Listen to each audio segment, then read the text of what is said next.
झोपड़ी के भाग आज खुल जाएंगे।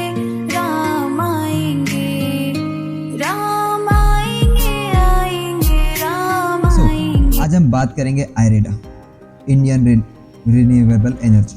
देखो इस स्टॉक के बारे में जब हम बात करते हैं ना, कि ये बहुत ही बेहतरीन स्टॉक है।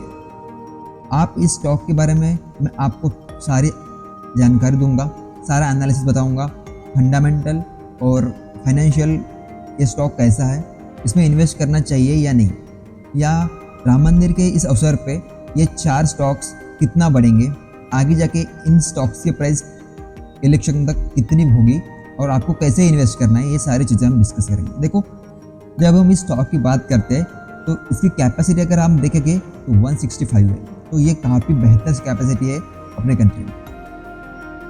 उसके बाद हम पावर कैपेसिटी अब तक मतलब अक्टूबर तक देखें तो 40.6%, जो कि 50 के ऊपर होनी चाहिए, बट 40 के आसपास है तो बहुत अच्छा है। उसके बाद रिफ्लेक्टिंग CAGR देखेंगे 15%, वो काफ़ी अच्छा है अगर हम कंपेयर करें फाइनेंशियल ईयर 16 और फाइनेंशियल ईयर 22 को, तो ये काफ़ी अच्छा है। उसके बाद हम अगर देखें कि के लिए आयरेडा बेस्ट स्टॉक है इन इंडिया। उसके बाद हम अगर प्लानिंग करते हैं कि इलेक्ट्रिक नीड्स कि अगर इंडिया अपने आप में एक प्लानिंग कर रहा है कि 50% और इलेक्ट्रिक नीड कितनी है, उसके बाद वो प्रोड्यूस कैसे होंगी, ठीक है, और सोर्सेस क्या होंगे। 2020-30 तक ये आयरेडा आज 148 पे है, ये शायद हो सकता है 1000 पे होगा, ये लिख के ले लो। उसके बाद नेक्स्ट देखते हैं, उसने अगर हम फंडामेंटल एनालिसिस देखें तो 21,639 ये रिफ्लेक्टिंग राइज है 634%, ये काफ़ी अच्छा है आपको समझने के लिए। देखो ये सब चीज़ें ना आपको एनालिसिस करना पड़ेगा। आप किसी स्टॉक में डायरेक्टली इन्वेस्ट नहीं कर सकते हो, आंखें बंद करके इन्वेस्ट करना चाहिए, बट हाँ उसका फंडामेंटल एनालिसिस जानना आपको बहुत ज़रूरी है, इसीलिए मैं इस वीडियो में आपको फंडामेंटल एनालिसिस बता रहा हूँ। उसके बाद डिस्ट्रीब्यूट अमाउंट उन्होंने 16,000 करोड़ अमाउंट डिस्ट्रीब्यूट की है फाइनेंशियल ईयर 2022 में। अब जाएगा कि बजट में क्या होगा, कितने फंड्स मिलेंगे, क्या न्यू प्रोजेक्ट्स आएंगे, ये मैटर करेगा। पर ये स्टॉक तब तक भागता ही रहेगा, अच्छी खासी तेज़ी देता रहेगा। उसके बाद हम अगर इसकी डिमांड देखेंगे, इस एनर्जी की डिमांड देखेंगे, ठीक है, और गवर्नमेंट प्लान देखेंगे और electricity need from RE by 2030, ठीक है, 2030 तक इलेक्ट्रिसिटी की डिमांड एक अलग बात बन जाएगी, तो आपको इस स्टॉक में आप इन्वेस्ट कर सकते हो, ठीक है। आज ये स्टॉक 148 पे चल रहा है, ये कंटिन्यूसली आपको ग्रोथ दे रहा है। अब देख सकते हो यहाँ पे, फिर यहाँ पे एक बुलिश हैमर बना, उसके बाद यहाँ से मार्केट ने अपसाइड की रैली दी। देखो मार्केट यहाँ से डाउनफॉल भी आएगा, बट इलेक्शन तक ये रैली चलती रहेगी और ये आयरेडा का प्राइस 500 तक इजीली जाएगा, ये लिख के ले लो। आयरेडा 500 तक इजीली जाएगा। आपको यहाँ पे इन्वेस्ट करना है, आपको सभी चीज़ें याद रख के इन्वेस्ट करना है। इलेक्शन के बाद इस स्टॉक को आपको फिर से देखना है कि कौन से बॉन्ड टूट गए हैं, कौन से नए बॉन्ड बनने वाले हैं, क्या प्रोजेक्ट्स मिलने वाले हैं आयरेडा को, उसके हिसाब से आपको इन्वेस्ट करना है। पर फिलहाल के लिए अभी ये भागेगा और 500 तक इसकी रेंज रहेगी, टारगेट रहेगा हमारा, ठीक है। उसके बाद हम नेक्स्ट स्टॉक जब देखते हैं इंडियन रेलवे फाइनेंस कॉर्पोरेट, ठीक है, तो जब हम IRFC की बात करते हैं ना, तो मन में यही आता है कि फिलहाल 2 स्टॉक रेलवेज के 2 स्टॉक्स बहुत इंपॉर्टेंट है, उसमें से सबसे पहला है IRFC। तो 12 दिसंबर 1996 को IRFC बनी थी। आपको पता होना चाहिए कि कौन सी कंपनी कब इनकॉर्पोरेट हुई है। उसके बाद जब फाइनेंशियल ईयर 2023 चल रहा है अभी, उस ईयर में मतलब अभी ये ईयर चल रहा इसीलिए क्योंकि नया बॉन्ड अब तक बने नहीं है, बजट अब तक आया नहीं है, इसीलिए हम ड्यूरिंग फाइनेंशियल ईयर 2023 ही लिखेंगे। उसके बाद उसका अगर हम रेवेन्यू देखें तो 25% बढ़ के चुका है। तो 2024 में उसका रेवेन्यू जो हो वो 25 से 36 जा सकता है। तो ये काफ़ी अच्छी बात होगी और सारे इन्वेस्टर्स के लिए बहुत अच्छी बात होगी, ठीक है। उसके बाद हम company generate revenue by 2 business segment in financial year 2023। तो IRFC का जो काम करने का तरीका है, जो कंट्रीब्यूशन है उनका अलग अलग बिजनेसेस में, वो काफ़ी अच्छा है। 69% of revenue contribution from leasing segment and other remaining 31% came from financial segment. ये बहुत अच्छी बात है IRFC की कि वो अलग अलग तरीके से काम कर रहे हैं।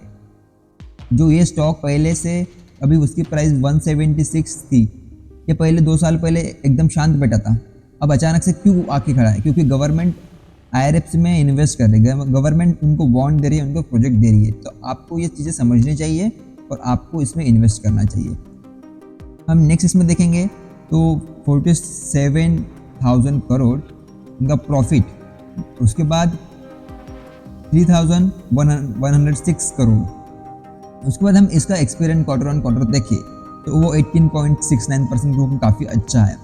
उसके बाद रेवेन्यू देखें, उसका रेवेन्यू है 6,789 करोड़, जो कि काफ़ी अच्छा है। आप इसमें मतलब कई स्टॉक में कंपनी का रेवेन्यू और उनका क्वार्टरली एनालिसिस देख के ही लोग इन्वेस्ट करते हैं। तो इस कंपनी का रेवेन्यू काफ़ी अच्छा है as compare to previous year 2022। उसके बाद उनका इंफ्रास्ट्रक्चर देखेंगे, वो काफ़ी अच्छे रोल प्ले करते हैं। IRFC के बाद अच्छी खासी अपॉर्चुनिटीज़ है, इसीलिए ये स्टॉक भाग रहा है। उसके बाद हम बात करेंगे healthy government policies for the growth of sector में generate the business position for the future. देखो, तो हम फ्यूचर के देखते हैं हमेशा। स्टॉक में जब भी आप इन्वेस्ट करते हो ना, तो वह हम क्या देखते हैं कि इस स्टॉक का प्राइस अगर 147 है तो ये 247 होगा कि नहीं। हमेशा टारगेट पे काम करो।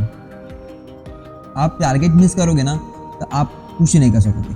आप किसी भी चीज़ को अगर एक ग्रोथ के हिसाब से देख रहे हो तो आपको टारगेट पे काम करना है। आपका उस कंपनी के फंडामेंटल देखने, उस कंपनी के पॉलिसीज़ देखने की, पॉलिसीज़ क्या है, उसके बाद उस कंपनी की ग्रोथ देखनी है। उसके बाद इस कंपनी में किस सेक्टर में ये काम कर रही है और ये सेक्टर कैसे जनरेट हो रहा है, ये सब आपको देखना है।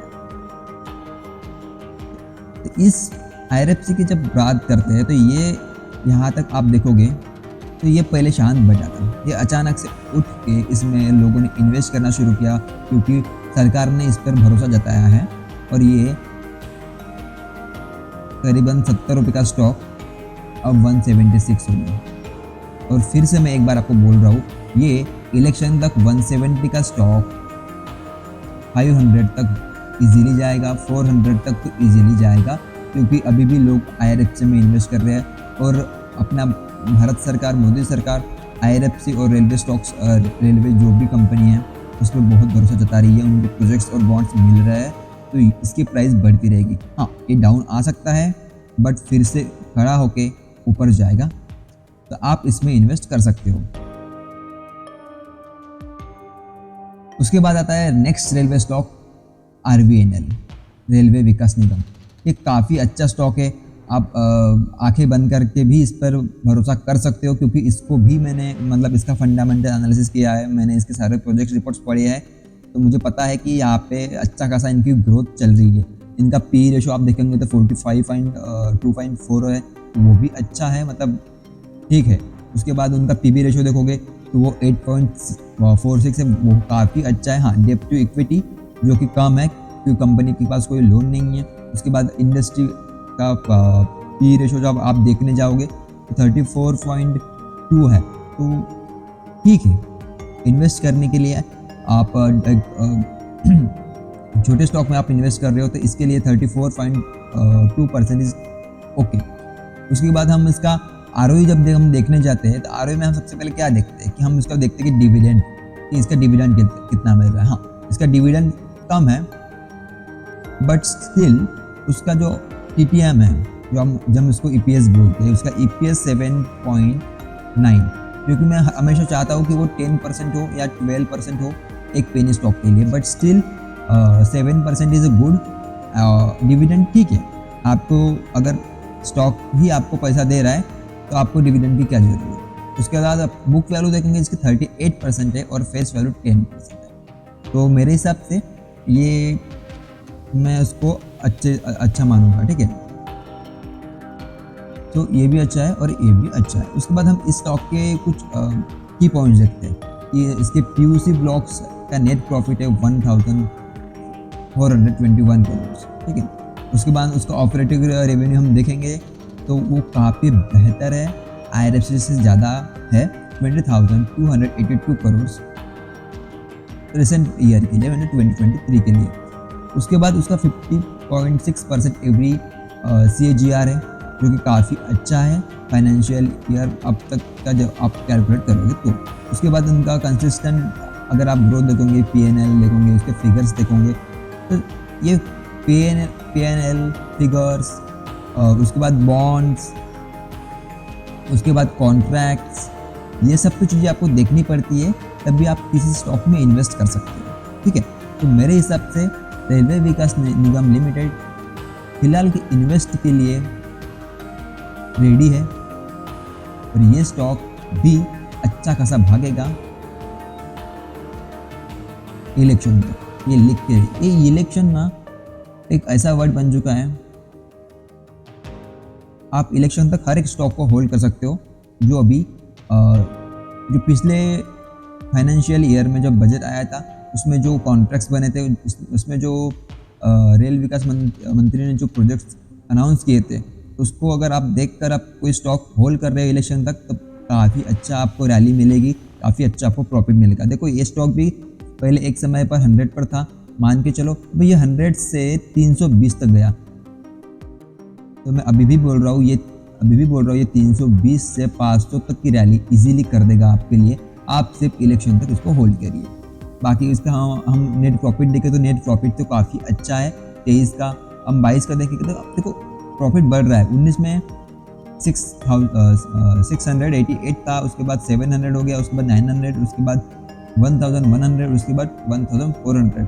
तो जब हम बात करेंगे 2024 की, तो उसका प्रॉफिट नेट प्रॉफिट है जो बढ़ के आएगा 1421 से बढ़ के आएगा।